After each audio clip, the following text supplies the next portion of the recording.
किसानों को 2000 रुपए दिया जा रहा है, उसका क्या भैया? हमारे 2000 और ले लें मगर हम गैया पकड़ लें। 2000 हम दे देंगे और मगर गैया पकड़ लें भैया।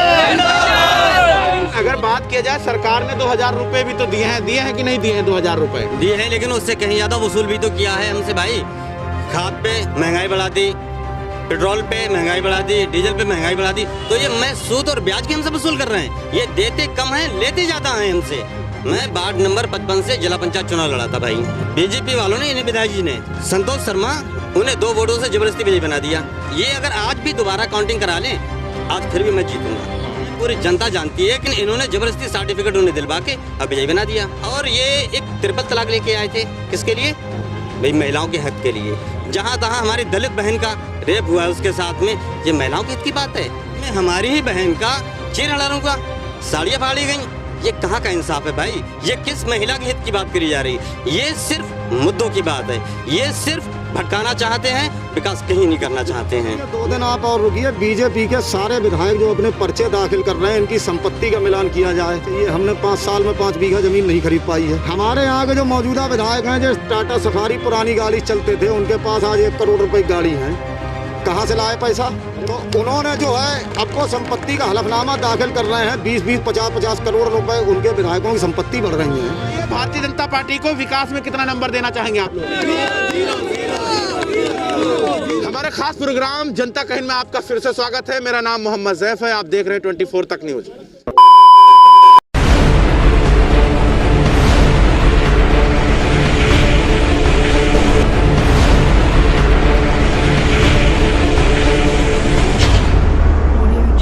बरेली जिले में हमारी टीम मौजूद है और ये जो विधानसभा है 122 फरीदीपुर है। ये हमारे पीछे जनता है। इन लोगों से हम बात करेंगे, जानने की कोशिश करेंगे कि फरीदपुर में क्या चल रहा है, उसके साथ साथ उत्तर प्रदेश में ये लोग किस तरीके से सोच रहे हैं और पूरे बरेली में क्या चल रहा है, इस पर हम बात करेंगे। सबसे पहले तो हम आप ही से बात कर लेते हैं, क्या इरादा है आपकी 2022 विधानसभा चुनाव? मैं पहले अपने पर्चे दे देता हूँ। मोहम्मद अली रजा, ग्राम प्रधान फर्रकपुर मझौआ, विकास खंड फरीदपुर, जिला बरेली। फरीदपुर विधानसभा के अंदर हमारे जो इस समय वर्तमान विधायक हैं श्याम बिहारी लाल जी, 5 साल पहले वोट लेने के लिए गांव में गए थे। उसके बाद 5 साल तक गांव के अंदर नहीं आए। विकास की बात तो कोसों दूर है, कहीं भी कोई सड़क, खरंजा, नाली कहीं भी नहीं विकास हुआ है। बहुत बड़े गड्ढे हैं। हम गाड़ियों से जब चल रहे हैं चुनाव में, तो गाड़ियां, ऐसी कोई बात नहीं है, रोजाना खराब हो जाती हैं। इनको गड्ढे दिखाई नहीं दिए। इन्होंने एसी में बैठ करके अपना भला किया, जनता का कोई भी इन्होंने भला नहीं किया है। और हमारी जनता इतनी दुखी है। सबसे बड़ा मुद्दा फरीदपुर के अंदर है कि हमारे किसान भाई रात में अपने खेतों पर सो रहे हैं। गाय उनके पूरा का पूरा गेहूं और गन्ना सब फसलों को बर्बाद कर दिया। इन्होंने कोई भी सुविधा नहीं करी। अगर बात किया जाए, सरकार ने 2000 रुपए भी तो दिए हैं कि नहीं दिए हैं? 2000 रुपए दिए हैं, लेकिन उससे कहीं ज्यादा वसूल भी तो किया है हमसे भाई। खाद पे महंगाई बढ़ा दी, पेट्रोल पे महंगाई बढ़ा दी, डीजल पे महंगाई बढ़ा दी। तो ये मैं सूद और ब्याज की हमसे वसूल कर रहे हैं। ये देते कम है, लेते ज्यादा है हमसे। मैं ब्याज की ले रहे हैं ये हमसे भाई। तो ये कहाँ का इंसाफ है ये? और मैं थोड़ा सा बताता हूँ अपने बारे में। मैं वार्ड नंबर 55 से जिला पंचायत चुनाव लड़ा था भाई और 690 वोटों से जीता था मैं। और बीजेपी वालों ने, इन्हें विधायक जी ने, श्याम बिहारी लाल जी ने, संतोष शर्मा ढकनी के हैं, जो तीसरे नंबर के प्रत्याशी हैं, उन्हें 2 वोटों से जबरदस्ती विजयी बना दिया। और मुझे जबरदस्ती कैसे बनाया जाता है? जाहिर सी बात है कि आप 2 वोटों से हारे होंगे। जबरदस्ती कैसे बनाया गया भाई? ये पूरा क्षेत्र जानता है, सब जानते हैं, पूरी जनता जानती है कि सर्टिफिकेट, ये अगर आज भी दोबारा काउंटिंग करा लें, आज फिर भी मैं जीतूंगा। लेकिन इन्होंने जबरदस्ती सर्टिफिकेट उन्हें दिलवा के अब विजयी बना दिया। और जबकि हमारे गाँव में इतने लोग परेशान हैं, ढकनी से लेके फरीदपुर तक बहुत ही बुरा रोड है। फीवरे चलते हैं, आए दिन वहाँ पे ख़राब हो जाते हैं, पलट जाते हैं, बेचारों जाने कितनों के हाथ पैर टूटे हैं। मतलब ये कहाँ का विकास है? और ये एक ट्रिपल तलाक लेके आए थे, किसके लिए भाई? महिलाओं के हित के लिए। महिलाओं के हित के लिए तो किया था। और जो अभी जिला पंचायत का नामांकन हुआ था, तो उसमें हमारी ही बहन का चीरहड़ारों का साड़ियाँ फाड़ी गई। ये कहाँ का इंसाफ है भाई? ये किस महिला के हित की बात करी जा रही है? जहाँ तहाँ हमारी दलित बहन का रेप हुआ है, उसके साथ में ये महिलाओं के हित की बात है। ये सिर्फ मुद्दों की बात है। ये सिर्फ भटकाना चाहते हैं, विकास कहीं नहीं करना चाहते हैं। लेकिन अगर बात किया जाए, देखिए अगर बात किया जाए तो भारतीय जनता पार्टी के गृह मंत्री अमित शाह, वो तो देश के नहीं बल्कि भारतीय जनता पार्टी के गृह मंत्री कहा जाएगा, उन्होंने कल मथुरा की रैली में एक बात कही है। मथुरा में जब जनसंपर्क कर रहे थे तो उन्होंने कहा अगर आपको भ्रष्टाचार मुक्त चाहिए तो बीजेपी सरकार को लाना पड़ेगा, गुंडा मुक्त चाहिए तो बीजेपी सरकार लाना चाहिए। इस तरीके से उन्होंने तंज कसा है अखिलेश यादव पर। अब आप बताइए क्या कहना चाहेंगे। अखबार में छपी थी राम मंदिर के लिए चंदा हुआ, चंदे में घोटाला हो गया, क्या कार्रवाई की इन्होंने, उस बात को वहीं का वहीं दाब दिया गया ना। राम मंदिर ट्रस्ट में जमीन का घोटाला हुआ, उसमें बीजेपी का ही है अयोध्या का मेयर, वो उसमें एक्यूज था, वो मामला वहीं का वहीं दाब दिया गया। अभी ज़्यादा दिन की बात नहीं है, 2 दिन आप और रुकिए, बीजेपी के सारे विधायक जो अपने पर्चे दाखिल कर रहे हैं इनकी संपत्ति का मिलान किया जाए।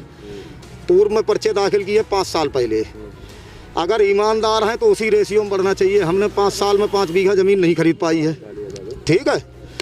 तो उन्होंने जो है अब वो संपत्ति का हलफनामा दाखिल कर रहे हैं, 20-20, 50-50 करोड़ रुपए उनके विधायकों की संपत्ति बढ़ रही हैं। हमारे यहाँ के जो मौजूदा विधायक हैं, जो टाटा सफारी पुरानी गाड़ी चलते थे, उनके पास आज 1 करोड़ रुपए की गाड़ी है, कहाँ से लाए पैसा?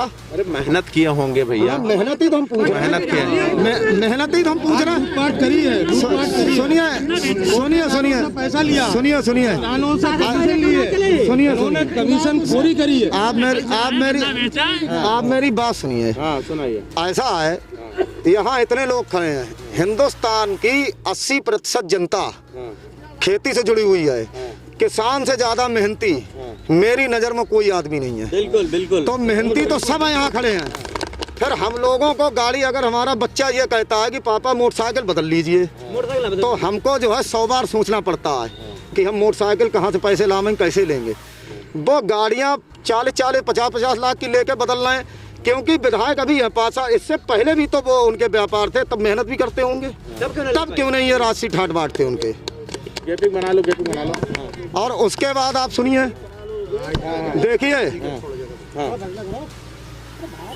इन्होंने हमेशा, बीजेपी करती है हमेशा झूठ की राजनीति। इनके पास मात्र एक मुद्दा है, आपने देखा होगा अमित शाह इस समय जा रहे हैं तो क्या कह रहे हैं, उनका कहना क्या है कि अयोध्या में बनाया है, काशी में बनाया है, अब मथुरा में बनाएंगे। ऐसा हिंदुओं में एक मान्यता है कि हम लोग मानते हैं पत्थर भी भगवान है। हमें भगवान राम की आराधना के लिए अयोध्या जाने की आवश्यकता नहीं है। हमारे घर में मंदिर। इतना क्यों घुमा रहे हो? सीधे सीधे मुद्दे पे बात करिए भाई साहब, सीधे सीधे मुद्दे पे अच्छा लगता है। जिस तरीके से अमित शाह ने कहा गड्ढा मुक्त और भ्रष्टाचार मुक्त, गुंडे माफिया मुक्त, इस पर बात कीजिए। अरे गड्ढे से और दुनियादारी से हमें कुछ नहीं लेने देना, हमें सिर्फ ये गैयन से लेने देना। हम बहुत परेशान है, रात भर जगह तो दिन भर काम कर, क्या करना, दूध ना बेचना मुश्किल पर आते। हमें परेशानी ये है, हमें 2000 से मतलब नहीं है। हमें 6 में 1 एकड़ जमीन करेंगे, उसमें लाख कमा लेंगे, 2000 हमारे चले जा रहे, खाई आती गैया, हम करेंगे। हम बहुत परेशान। जब सन 2016 में दूध बिक रहा था 45 रुपये लीटर, आज 35 रुपये लीटर जा रहे हो। 10 रुपये लीटर हम पीछे जा रहे हैं। हम अगले बढ़ाने चक्कर पिछले चक्कर 2 मान ले। अब 2000 से हमें कौन सा फायदा हुई हो? अब घोषणा दे रहे बता, बहुत 14 रुपये 15 रुपये कुंटल बिक रहा हो। बता बोला, अब जब हमारे रहो ही ना, अब 15 रुपये कुंटल भी बेच रहे, हमारे 500 रुपये हम ले लो।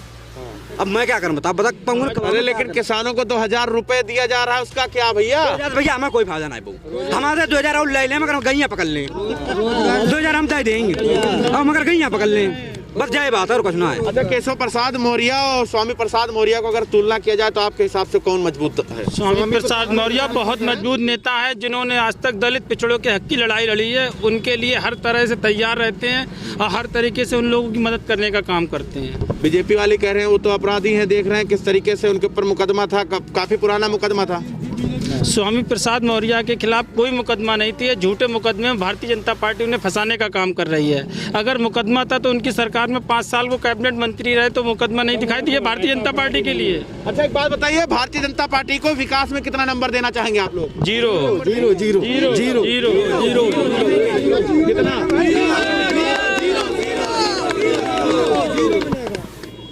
भारतीय समाज पार्टी यानी बहुजन समाज पार्टी को कितना देना चाहेंगे? Minus minus minus. और समाजवादी के प्रमुख यानी अखिलेश यादव को कितना देना चाहेंगे? 110।